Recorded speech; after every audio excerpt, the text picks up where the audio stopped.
Karena mereka kuat dengan apa yang mereka miliki. Mereka kuat dengan agamanya.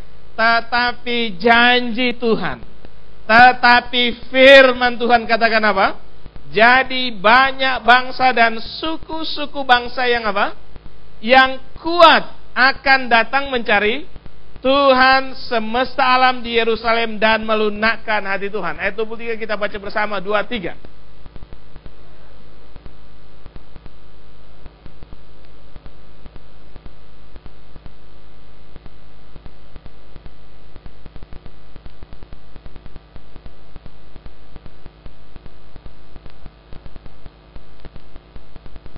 Amin. Suku-suku bangsa yang kuat dan kota-kota itu, Alkitab katakan pada waktu itu 10 orang dari berbagai-bagai bangsa dan bahasa akan memegang kuat-kuat punca jubah seorang Yahudi. Kita ganti orang Yahudi dengan apa? Orang Bethani, orang GPDI, apalagi ya, gereja mana lagi yang terwakili di sini? Orang GBI. Orang Kristen, mereka akan datang dan memegang kuat-kuat ujung jubah orang gereja, orang Kristen, dan katakan, kami mau apa? Pergi menyertai kamu, sebablah kami dengar bahwa Allah menyertai kamu. Kami mau pergi mencari Tuhan, beritahukanlah kami tentang keselamatan. Dan waktu itu akan digenapi Tuhan, katakan amin. Itu akan digenapi, haleluya.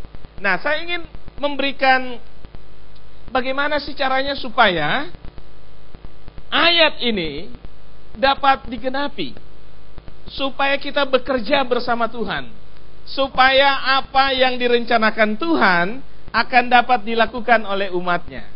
Ini waktunya nggak terlalu lama, ini sekedar pendahuluan, seminar pendahuluan. Biasanya kami kalau dari Bless Indonesia itu kalau datang di satu kota seminar untuk pendeta-pendeta, kalau untuk seluruh pendeta-pendeta seprovinsi, sekota, maka biasanya selain ada pembicara dari luar seperti ini, juga dari gereja-gereja lain. Jadi contoh yang datang ketua umum PGI misalnya, pendeta Yewangu. Nah, itu beliau datang bicara tentang persatuan gereja, tentang peranan orang Kristen untuk politik contohnya. Tetapi juga membawa pemimpin-pemimpin dari GPDI, biasanya Pak Joni Weol yang datang, atau beberapa pemimpin pusat, Pak Wakari. Dan itu bicara tentang bagaimana api Pentakosta tetap menyala contohnya. Dan banyak gembala-gembala sidang yang lain dari berbagai macam gereja kalau untuk seminar-seminar seperti ini. Nah, kita akan melihat bagaimana gereja harus berjalan bersama dengan Tuhan untuk menjadi alat Tuhan. PowerPoint-nya tolong diambil. Bagaimana menjadi gereja yang mentransformasi masyarakat. Oke. Untuk dapat melakukan perintah Tuhan, untuk dapat melihat gereja dapat bergerak bersama Tuhan, maka saya ingin memberitahukan dari firman Tuhan, kita perlu ada perubahan paradigma. Perlu ada perubahan paradigma dalam hal bergereja. Ada 10 perubahan paradigma. Yang pertama, perlu berubah dari hanya terfokus pada gedung gereja menjadi terfokus kepada orang-orang dan kebutuhannya, khususnya orang-orang yang belum bergereja. Memiliki gedung seperti ini luar biasa. Memiliki gedung gereja itu luar biasa, itu bagus sekali. Namun di pihak lain itu hanya satu sisi saja. Kenapa? Karena ada banyak orang-orang di luar sana yang mungkin tidak akan bisa datang di gedung gereja ini, betul? Jadi, perlu terfokus juga kepada orang-orang di luar sana dan kebutuhannya. Gereja perlu terfokus kepada orang-orang di luar sana. Barusan saya dari Vietnam. Vietnam itu dulu bekas jajahan Prancis, dan konon ini waktu perang tahun 60-an dulu, waktu komunis mau mengambil alih Vietnam, mereka bumi hanguskan semua yang berhubungan dengan dunia luar, dan gedung-gedung pada dibakarin semuanya. Nah, satu saat ini gerombolan tentara komunis mau seleksi gedung mana yang boleh tinggal dan mana yang harus di bumi hanguskan. Kemudian mereka tanya, ini tentara-tentara komunis, ini gedung apa? Dan penduduk setempat bilang, oh itu kuil Buddha katanya. Nah, komunis kan tidak percaya agama, dan akhirnya waktu itu ditanya, ini kuilnya berapa kali orang datang, berapa dipergunakannya untuk apa aja? Oh, ini hanya untuk hari-hari tertentu dan jam-jam tertentu. Dan ditanya lagi, siapa aja yang bisa masuk? Oh, rata-rata hanya untuk orang Buddha aja katanya. Dan orang komunis bilang, oh jadi bukan untuk seluruh masyarakat? Bukan, hanya untuk orang yang agama Buddha. Dipakainya ya hanya jam-jam tertentu. Kalau gitu bakar aja katanya. Dan dibakarlah kuil Buddha. Dan datang lagi, inspeksi lagi ke gedung yang lain. Kali ini gedung sekolah. Ini gedung apa? Oh, ini sekolah. Sekolah untuk apa? Ya, untuk seluruh masyarakat. Oh, kalau begitu biarin aja. Biar. Datang lagi ke gedung yang lain. Ini gedung apa? Oh, ini klinik, rumah sakit kecil untuk semua orang, semua warga. Oh, kalau begitu berguna untuk semua orang, biarkan saja. Dan yang terakhir, datang ke satu gedung. Ini gedung apa? Kok di atasnya ada ayam? Tanda ayam gitu. Ini gedung apa ini? Oh, ini namanya gereja. Berapa kali dipakai? Oh, biasanya 2 jam saja. 2 jam berapa? Per minggu. Hari apa? Hari Minggu. Siapa aja yang datang? Oh, ini hanya untuk orang-orang Kristen. Jadi bukan untuk semua orang. Iya, bukan untuk semua orang. Kalau begitu, diapakan?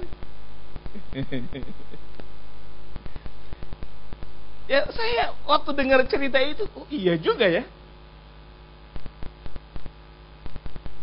Ada banyak orang di luar sana yang kita perlu jangkau, amin. Perlu untuk penjangkauan keluar. Nah, yang repot begini. Ketika orang Kristen hanya terfokus ke dalam 4 tembok di dalam, ini kan 4 tembok nih, ke dalam, sangat terfokus ke dalam, biasanya kita akan lupa tugas kita keluar. Padahal dalam 1 minggu berapa kali kita ibadah? Dalam berapa jam kita ibadah? 2 jam, 3 jam ya. Kalau hari Minggu, dalam 1 minggu. Kalau ada seperti ini paling 4 jam, 6 jam, 5 jam. Kalau yang rajin paling berapa? 8 jam. Berapa kali ibadah itu? Kalau begitu sisa waktunya 24 jam sehari. Kalau kali 7 berapa tuh? Ada sekitar 24 kali 7 berapa sih? Sekitar 200 lebih ya. 200 sekian jam itu. Berarti jam-jam yang lain kemana? Jam-jam yang lain justru ada di luar gedung gereja. Ada di luar gedung gereja. Dan sebenarnya harusnya pelayanan yang terbesar atau terbanyak kalau dari segi waktu justru di luar gedung gereja. Kita akan nanti lanjut di situ. Yang kedua, gereja perlu berubah dalam hal paradigmanya dari paradigma gereja sebagai rumah sakit. Kita bukan hanya gereja sebagai rumah sakit saja, tetapi bagaimana juga mengubah gereja supaya bisa menjadi barak tentara. Apa sih beda rumah sakit dan barak tentara? Oh iya, kalau rumah sakit kan memang untuk orang sakit datang. Orang sakit datang diobati, betul? Dikasih obat supaya sembuh. Orang yang lemah dikuatkan supaya jadi kuat lagi. Orang yang bermasalah datang supaya masalahnya selesai. Itu memang fungsi gereja. Gereja adalah tempat perawatan rohani bagi orang-orang yang memerlukan. Amin. Gereja adalah tempat di mana orang datang dan mendapatkan kekuatan iman, kekuatan rohani. Bahkan dibesuk supaya dikuatkan. Itu tugas gereja. Tetapi Alkitab juga mengatakan dalam Efesus 6 ayat 11-13 bahwa kita ini adalah tentara-tentaranya Allah. Kita ini tentara-tentara Tuhan. Jadi gereja juga harusnya berfungsi sebagai barak tentara. Katakan kiri kanan, kita barak tentara. Haleluya. Bilang, gereja saya sudah menjadi barak tentara.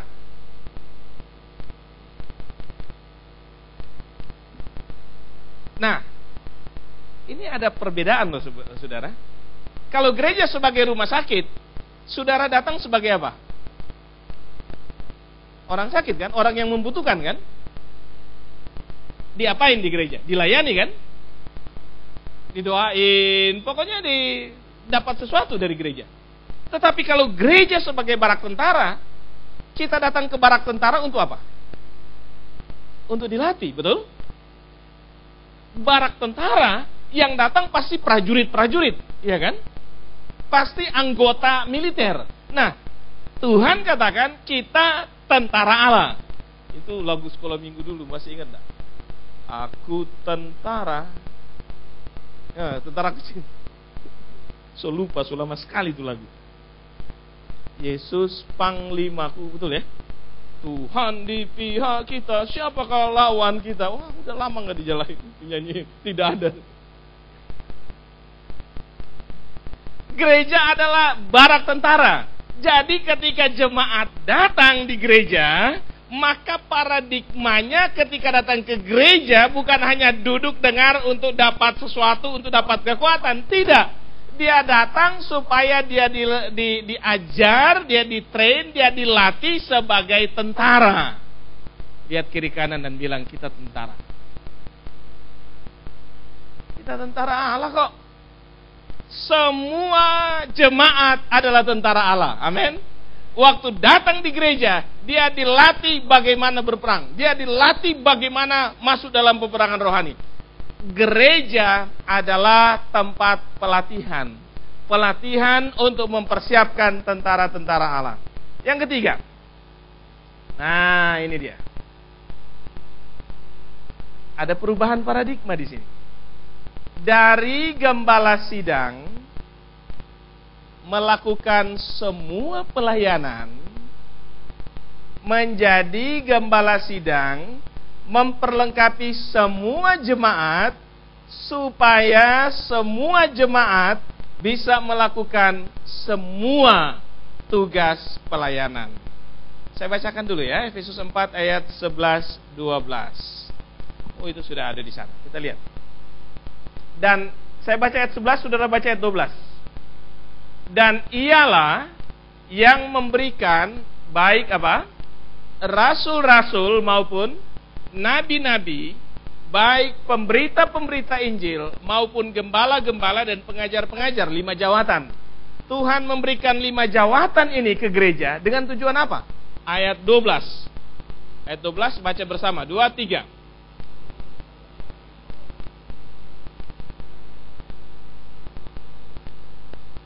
Untuk memperlengkapi siapa? Siapa orang kudus? Jemaat. Untuk memperlengkapi orang-orang kudus bagi apa? Pekerjaan pelayanan. Siapa yang melakukan pekerjaan pelayanan? Siapa?